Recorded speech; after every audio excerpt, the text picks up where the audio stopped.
Well, let's talk a little bit about the J.P. Morgan debacle, and I'll let you start by talking about it. All right, let me preempt this by saying that I'm not involved with politics or religion.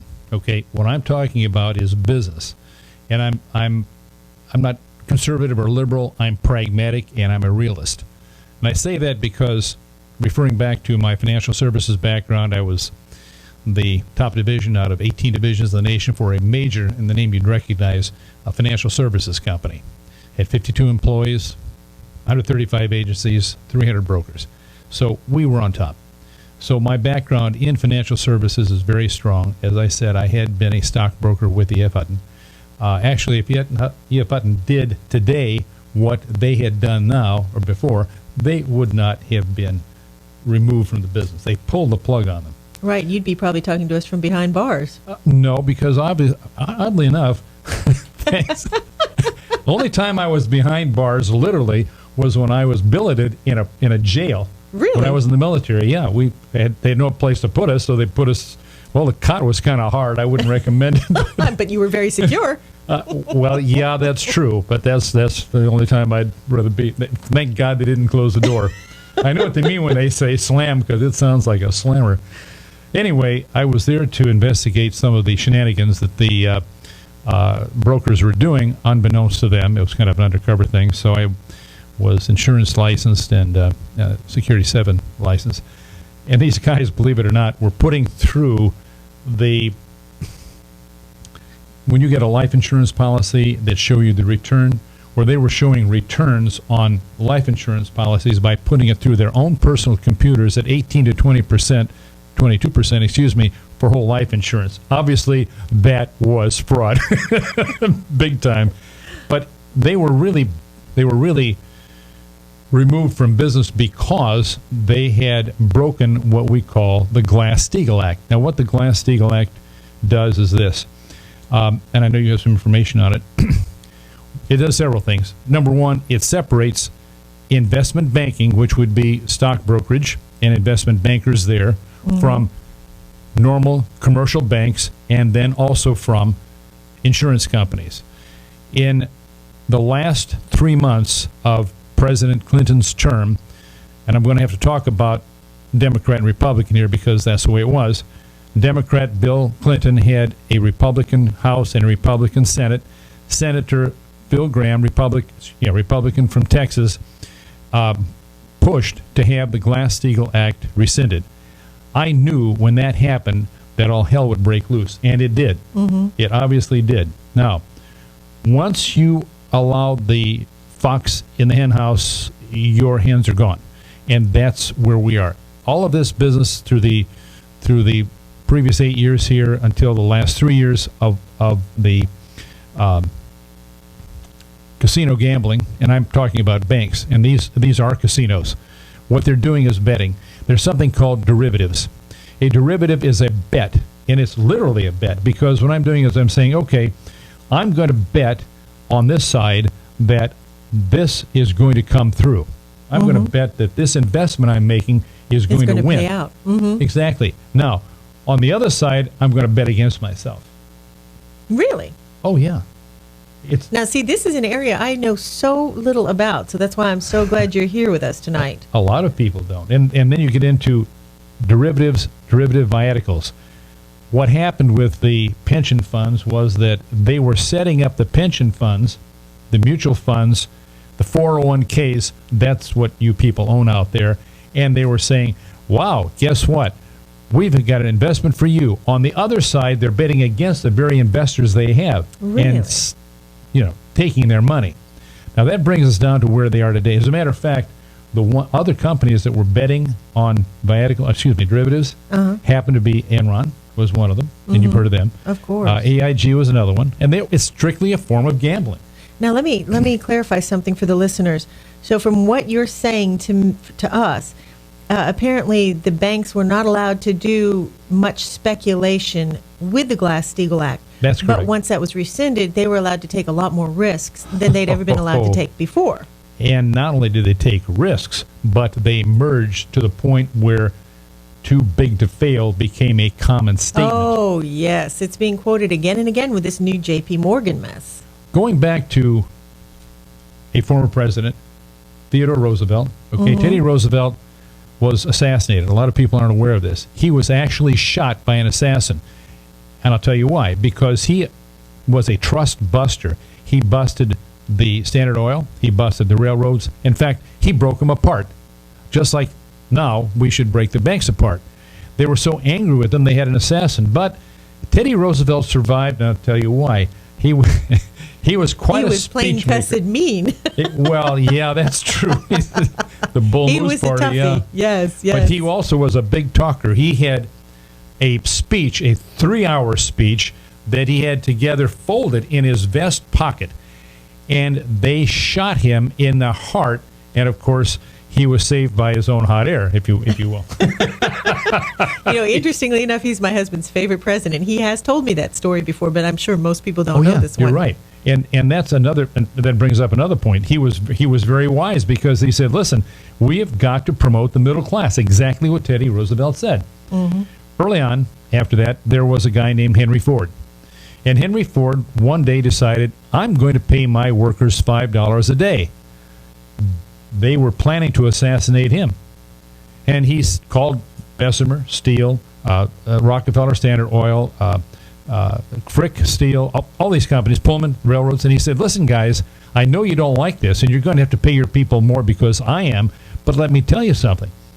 If I don't allow my people enough money to buy my product, your steel and your railroads and your oil will not sell. Think about it, Now, he was right. And what's happening here is so outrageous because 70% of the United States economy is based upon consumer consumption, period.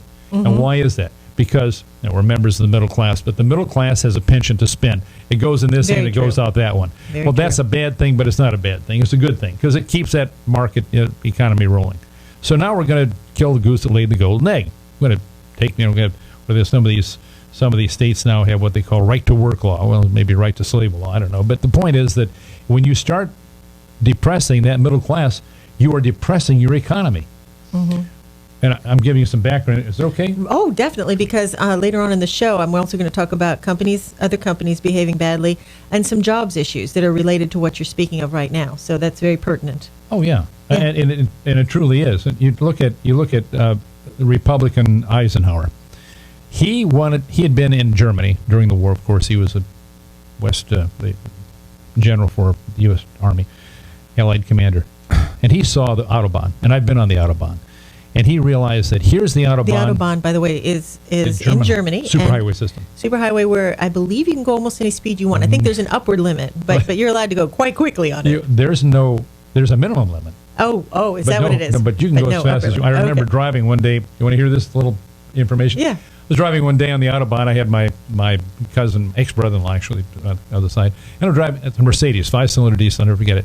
And he says, Paul, if you see the lights flash back there, he says, you be sure and you don't go in the next lane. So it's about dusk. And I see in the side mirror, I see, because they flash their lights before they pass. And when I'd never saw anything go so fast, it happened to be a Porsche Carrera. I thought I was in reverse. I said, what is this? And he says, see, I told you. I said, yeah, I hear you. So, yeah, anyway, he was over there on the Autobahn, and he saw that the Autobahn was a tremendous way to move troops, equipment, whatever else, and they did within the country of Germany. But they had one more thing.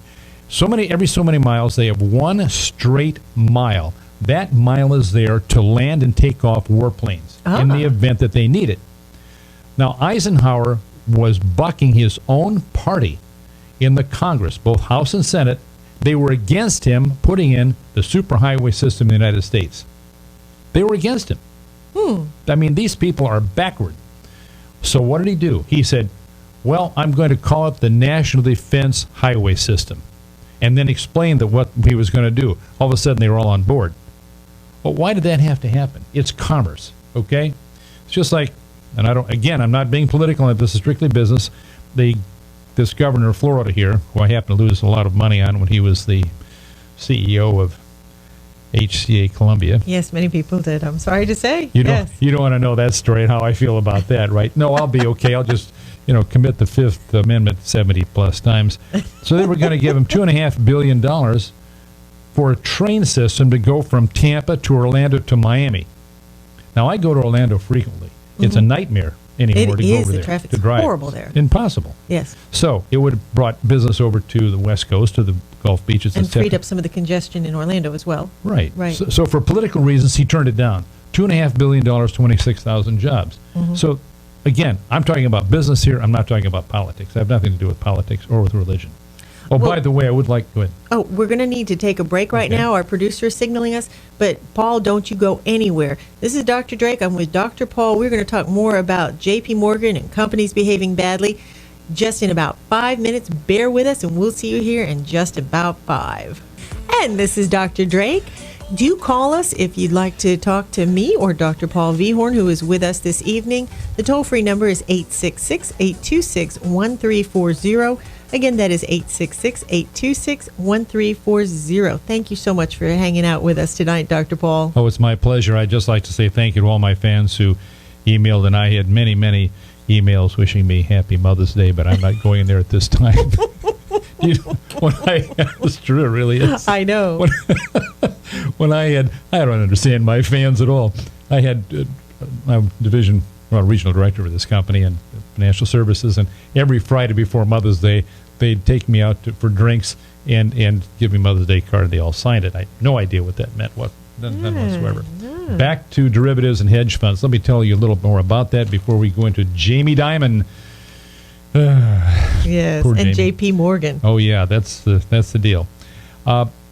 What a derivative is are bets. We said that before, and what they are doing is they're hedging their bets. For example, any of you who play blackjack, play crap tables, you hedge your bet, you put a bet behind it. If you don't do that, you know what it is to go to the horse track or dog track, and you bet on the number one dog. He's going to win. But you hedge your bet by betting on the one that's going to come in second and the one that's going to come in third. Essentially, you're betting against yourself. Okay? I see. Very good explanation. Exactly. Thank you. That's a good example of it. And then banks are betting with your money. And when you have a 401k or pension plan or whatever else, they're using your funds to bet. Now, what happened with the Glass-Steagall Act, they said you can't do that. As soon as that Glass-Steagall Act was removed, and we can cure this tomorrow, all Congress has to do is to come in and say, boop, Glass-Steagall Act is back in Which force. they have been talking about, too. Oh, they won't do it. I don't know. Well, let's talk about that in a And the minute. reason they won't do it is because the congressmen and senators get political donations. But let's not be That's euphemistic true, too. about it. Because Absolutely. political donations are nothing more than bribes. B-R-I-B-E-S. They don't like the word bribe, but that's what it is. Sure. You think somebody's going to give you $100,000, $500,000, $1 million, whatever, and want nothing for it? Right. Hello? Right. Let me sell you a bridge. You believe in the Tooth Fairy? How about Santa Claus? I can't get it. Anyway, here we go now to J.P. Morgan Chase. I say J.P. Morgan Chase because Chase was taken over by J.P. Morgan. What happened? Jamie Dimon. Jamie Dimon is considered to be the guru, the expert, the... Child protege. He's the CEO of he is J.P. the Morgan. CEO of J.P. Morgan. And he is the Wunderkind. Oh, he is the Wunderkind, yeah. And what happened is that during the 2008 debacle, he happened to get through it. They saw ahead a little bit, I'll grant him that, and they managed to get by without getting a bailout. On the plus side of the bailouts is that the taxpayers have received their money back at a profit. Okay, that's fine, but they're operating in the same fashion that's going to put them back into that bucket. And I'll tell you why. They're doing derivatives. Now, Jamie Dimon has been one of the people totally, absolutely against having any regulation. In fact, you had a guest on several weeks ago, an attorney, all against Terry regulation. Thomas, yes. Right. How can you be against regulation when you're losing money and you bail them out? You can't be against regulation. It's impossible because you're only hurting your own economy. I think it comes down to moderation in all things. I think if It you comes back don't to the regulate Glass-Steagall industry, Act. right, if you do not moderate industry to a certain extent, industry will run amok. Of course, that's what it's all about. And Right. when these banks have to be broken up, you cannot allow them to be too big to fail. The New York Post suggested that today, as a matter of fact. What has to happen? And Right. and Bloomberg said the same thing. And that Bloomberg Business. Mm-hmm. Okay, Ina Drew is the chief investment officer of the woman of J.P. Morgan Chase. So she's been with them 30 years, one of the highest paid female executives in the world. 15.5 million a year, as in 2010. Not to mention her stock options. Oh, yes. Okay, yes. Don't forget those. People And I'm sure she has conveniently nice forget those. insurance benefits. We have to pay taxes on this. We don't pay taxes on the other. Okay, so what's that guy's name running for president for GOP? Which one? Mitt Romney? That's He's the only one now. He's the one. He's got $20 million in a Swiss bank. That means I don't pay taxes on the Swiss bank dividends I get. Nice. I think I'll put mine. You're going to put your $20 million in the Swiss bank? Sure. I was All thinking right. about putting 10 here, maybe 10 there. I don't know. I would play with a little bit, buy an island. So what happened is a female, is on the sacrificial lamb. She's the one that's resigning. Mm-hmm. Well, let's think about this. You remember back in the day when the witch doctors were there and the volcano was erupting, and you throw the maiden into the volcano and that'll appease the gods and the volcano will stop. Well, that's kind of the same thing. Why a woman? I'll tell you this. Why indeed? Why indeed? Now, Jamie Dimon is a CEO who makes $29 million a year plus stock options, and he's saying, I didn't know that they were $2 billion. We did something wrong. And tonight, it's more than $2 billion. I heard on Bloomberg coming in. Right. It's $3 billion and rising. And rising. Okay, Yes, it is. I'm paying you, and this is another issue I have. I've had investments in my family for 3 generations. I have never, ever, ever seen the corrupt. How in the world can these CEOs get the money they're getting with the performance that they're showing? Absolutely correct. Absolutely. For example, using one company, GE, and I'm not picking on GE or any other company, but here's the $30 million for the CEO, plus stock options. He's on 60 Minutes. The stock has not gone up. It wavers around 20. Its top, I think, was 35. And now, and the dividends are not high. And yet, he's still making the same amount of money. Absolutely. Whatever happened to production? You produce or you don't get the money. Mm-hmm. Okay, here's $29 million. You think that he's going to give up that $29 million to go to $1 a year maybe, or fire him so that, how can you do that? Exactly, and that brings me to an article called CEOs Are Scared for Their Jobs, About Time by Steve Toback. It was on CBS News. We'll talk about that later. But again, very, very much the same as you were saying right now. These CEOs are getting paid a fortune, and actually they're incentivized to allow their companies to fail to a certain extent. Well, and we can go into that a little bit later, exactly. too. And it's no different than a guy walking to a 7-Eleven, putting the gun up to the guy and saying, give me your money. Because these CEOs are putting a gun to my head saying, give me your money, and we don't care whether we make any money or not because you're going to pay us the same. And that's exactly what it's never happened. It's only happened in the last, it's happened since this debacle with the removal of the Glass-Steagall Act. I'm over it. But moving right along. Okay, so what I'm saying is the woman, and this is a woman doing a business show, and she's doing a fine job. She's a great businesswoman. I've known her for years, and she's been very effective. Now, there's a guy named Bruno Issel. Bruno Issel is called the London Whale. Yes. He's the guy that was involved with these tradings. Now, they're saying, well, maybe he'll get removed. Maybe he's the guy that's done the trading. But, hey, get the woman out of there first, right? That's fair. It's not right. If you sit there and discriminate against women, and that's what I believe is happening, it's my opinion, okay, only my opinion, then, what's going on? Mm-hmm. Okay, what did Jamie Dimon say in April? He said, it's a tempest in a teapot. This is not a big deal. 30 days later, not even 30 days later, he's saying, I didn't know. It's like the Nazis saying, I was only following orders. Now, what do you think about him. this? What do you think about this? He says that he does not ascribe to the quote that they're too big to fail. And listeners, just so you know, when a bank or a similar organization is considered to be too big to fail, they're saying that if they fail, they could damage the economy so badly that it's the government's responsibility to bail them out to save everyone. So when a company is considered to be too big to fail, basically what it means is when they fail, if they fail, it is the government's responsibility to bail them out. Dimon is saying he doesn't believe that they are too big to fail. He says, hey, if we get swamped, if we go under, let us fail. But really, Paul, that's not an option, is it? course not. That's a joke. It sounds good, but it realistically is not real. Mm-hmm. And the point is that when he comes back with what he said, I think yesterday, we're the largest bank in the United States, and we're very strong. Really? Well, if you are the largest bank in the United States, you definitely need to be broken up into pieces because there's no competition anymore. And all you're doing is you're at the public trough, and you're slopping at the public trough. And that brings up another point. Do you know that the Supreme Court is divine? They are God. Is what? The Supreme Court happens to be God. In whose eyes? Well, they said that corporations are people, and I thought only God could create people, right? Ah, very good point. Okay, so indeed. now the Yes, Supreme Court, I get it. we've got Alito, Roberts, Scalia, and Thomas all voted, and also Roberts, or Kennedy, he's a swing vote, voted to say, yes, okay, the Supreme Court says that corporations are people.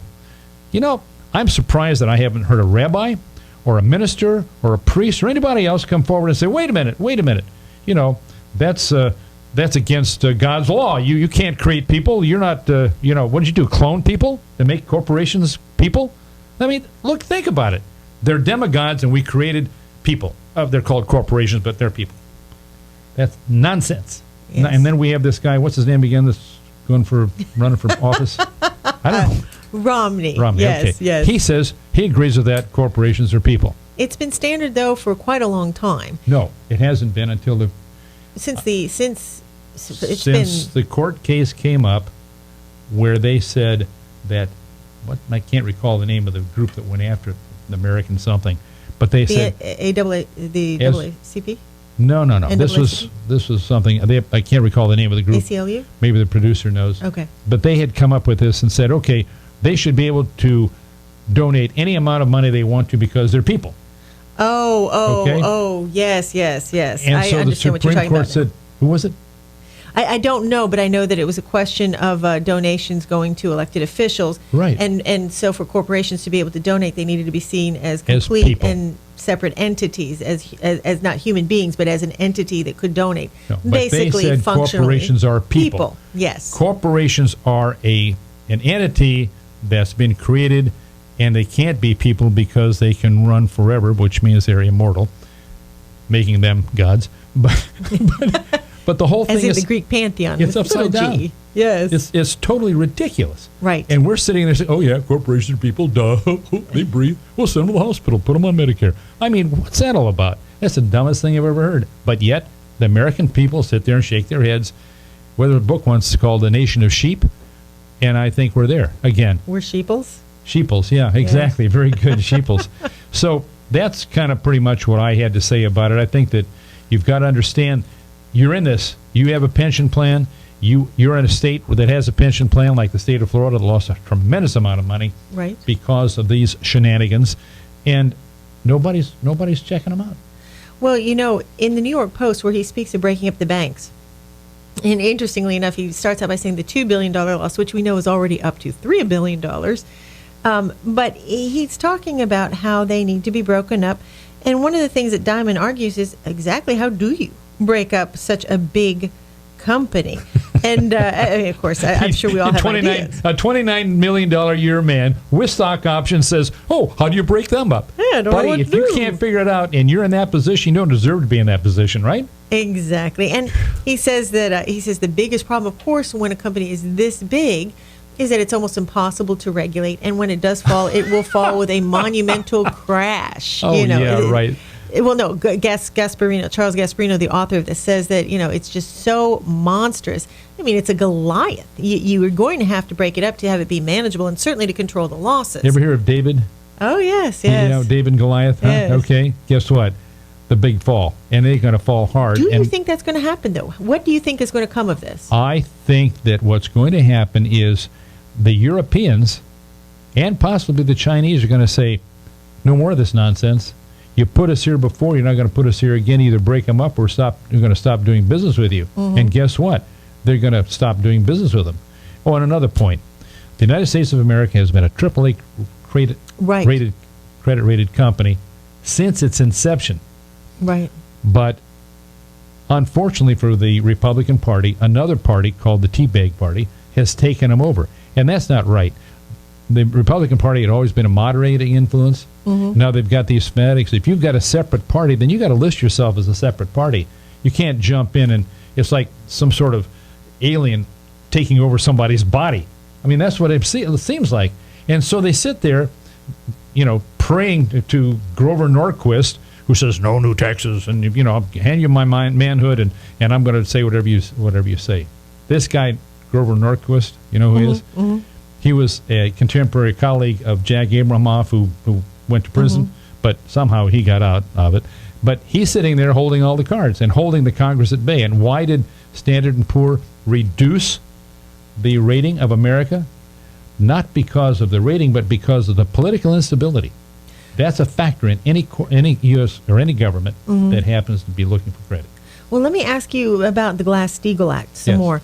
When I did my research on it, and again, to the audience, of course, if you want to call and contribute, please do. The number here is 866-826-1340. But I think I speak for most of the audience when I say we're all dunces compared to you when it comes to anything financial. And I just had to really do a lot of reading this morning about the Glass-Steagall Act to begin to understand it. So maybe you can help me with this. But from what I understood with the Glass-Steagall Act, it only applied to a small number of banks who were willing to be federally regulated. They were actually, let's see here what my notes say here when I took them earlier. They had to be under the Federal Reserve, and originally with the Glass-Steagall Act, the intent was to make all banks join the Federal Reserve, but it was modified so that not everybody had to be, and therefore many banks escaped that because they chose not to be. They are state-chartered banks as opposed to federally chartered banks. Right. But they still have certain rules to follow, because if they do not follow the rules, then they do not get FDIC insurance. So your deposits are insured up to $250,000. It used to be $100,000, but now it's $250,000. So therefore, you're guaranteed, if that bank goes down the tubes, you're going to get your money back. Always make sure you go to a bank that has that, by the way. So that was a stipulation. If you're a state-chartered bank as opposed to a federally chartered bank, then you also, if you want that FDIC, which everybody has, including credit unions, then you have. Oh, yes. Oh, yeah. It's called NC. I can't think of it. Same thing, but it's called. Yeah, I think I've seen it. NCIC. NCUA, National Credit Union Association. Okay. Yes. And therefore, it's the same thing, federally insured, and that's how it works. So, when you get to the bank, and you say, as you said here, I've got state banks and federal banks, you've still got the guarantee. Now, the federally chartered bank usually has a greater opportunity for drawing from the Federal Reserve.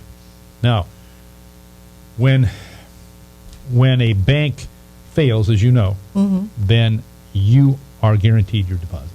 I see. Okay. Right. Very good. So really, even though they say that the regulations only applied to banks under or who participated in the Federal Reserve, they were Federal Reserve members, that really was the vast majority of all banks. Right. I see. There's certain restrictions. If you are a state bank and you want federal guarantees, you're going to have to abide by the law. You get nothing for something or something for nothing. And so this repeal created the super banks, and now we have the super problems. That's right. And to put it another item, what the Glass-Steagall Act says is you can't make a monetary instrument from a monetary instrument. Okay.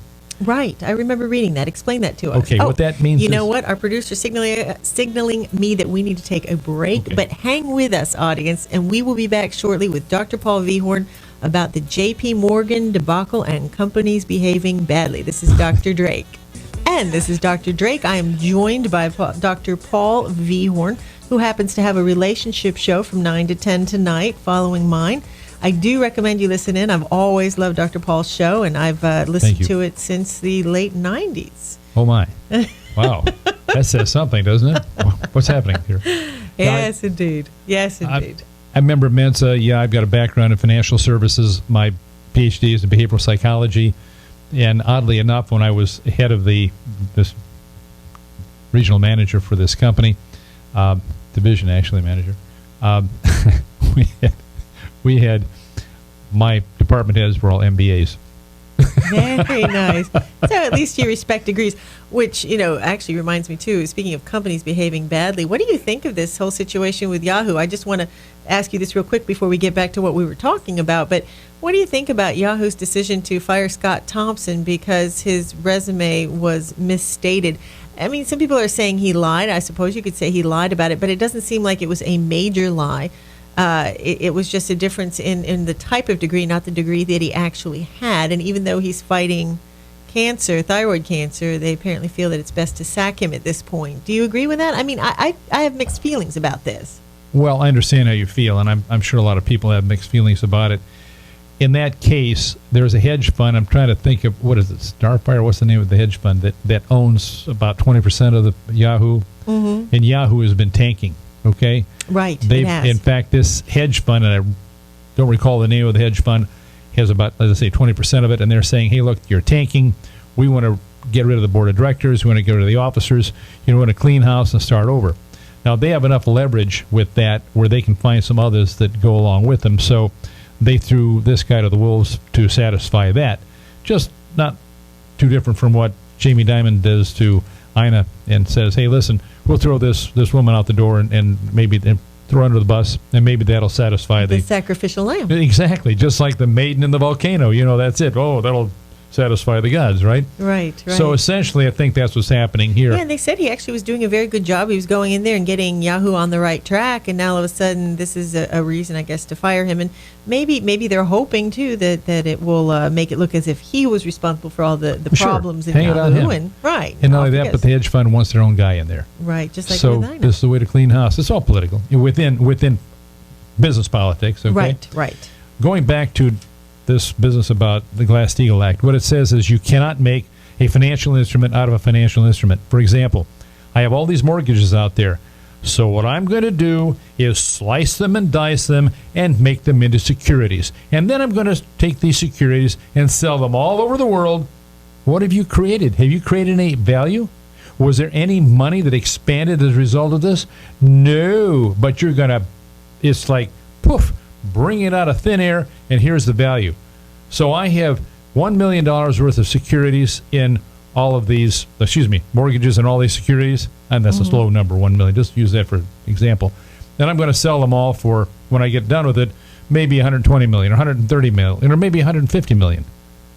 I haven't created anything. Right, and they say that is really the main reason that we have this mortgage nightmare now. And so they come back and say, well, that little guy down there, he was on a liar loan. Well, how did you get by with it? Because you allowed it. Because you're out there marketing this stuff. You're making the big bucks on this end, and you're going to stop this guy down here who did this quote-unquote liar loan that you allowed to go through.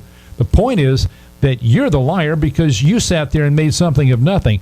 That $1 million, of course, the Glass-Steagall Act has been rescinded, but that $1 million worth of mortgages is still only worth $1 million. I don't care how much you want to shake it and bake it, baby. It's still worth $1 million. So you sell it out there for 135, 150 mil, and guess what happens? It's still worth $1 million.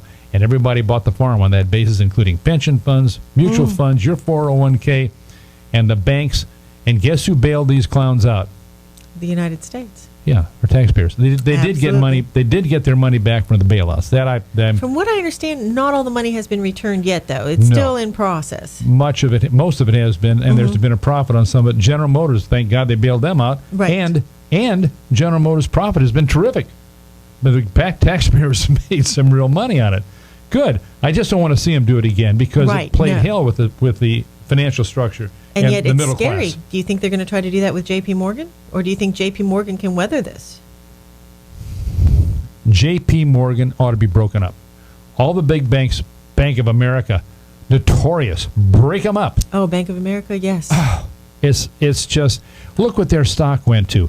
If your stock's going down and your dividends are going down or you're not paying dividends, why are you retaining the board of directors and the CEO in that company? When I was regional director, guess what? I'm paid on my production. Right. And that is really the key. Oh, of course it is. But guess what? They feel entitled. It's just like now. It's the problem with kids. They go to school and, Well, I'm entitled. Mom and Dad said Exactly. I'm entitled. No, you're not. I'm special, so Yeah. therefore I shouldn't be getting anything below a C. In fact, I probably shouldn't get a C. Right, exactly. Yeah. But then when they get into the real world, prof says, and I've taught on the college level, Oh, say, hey, yes. guess what, pal? You got the right to fail. Huh? What? Oh yes. Guess what? I'll do it to you. So you better get the job done. My dad is a retired college professor, and he said each that's generation up until recently, I mean, he retired I'd say about a year ago, but every generation became, I guess you could say, more of a challenge because they come less educated Right. with each generation. That's true. And it is a problem, absolutely a problem. And unless we do something about that, which is another show entirely, we're not going to have the workforce we need. We're Oh, you're so right. busy sending jobs overseas and undereducating our citizens that I really don't know what niche we're going to have here if we don't start making some true changes. And today they just announced that I believe it was the FCATs, and I was only Yeah, listening. 38% down on the Yes. spelling or grammar portion. Only 1/3 passed on the revised standards. Wow. And now That's they're terrible. saying they're going to have to probably allow some of these students to skate by. They're going to have to grade it on the curve instead Well, of just wait a minute. teaching them. I believe in grading on the curve, and I'll tell you why. Well, yes. Okay. In case there's a Because mistake. what I'm saying, if there's some of the state tests come out for CE courses at 80%, 75%. 70% is the standard, okay, as far as I'm concerned. Mm-hmm. And why do I say that?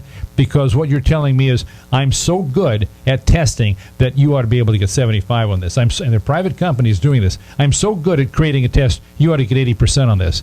Well, you're not a genius, and tests are fallible. You took testing and Of measurement in course. school, and so Absolutely. did I. And you don't sit there and tell people, oh, you got to get 75. 70% is the what, bottom C? Is that what it was? Right. 65% Exactly. is D. 70%, that's the bottom C. That's where it should be. But don't go out there and tell me, oh, well, our tests are so good and we're such geniuses that you ought to make this. And I've seen some of these tests. They have 3 and 4 questions in one question. That's wrong. If you're going to do testing and measurement, do it right.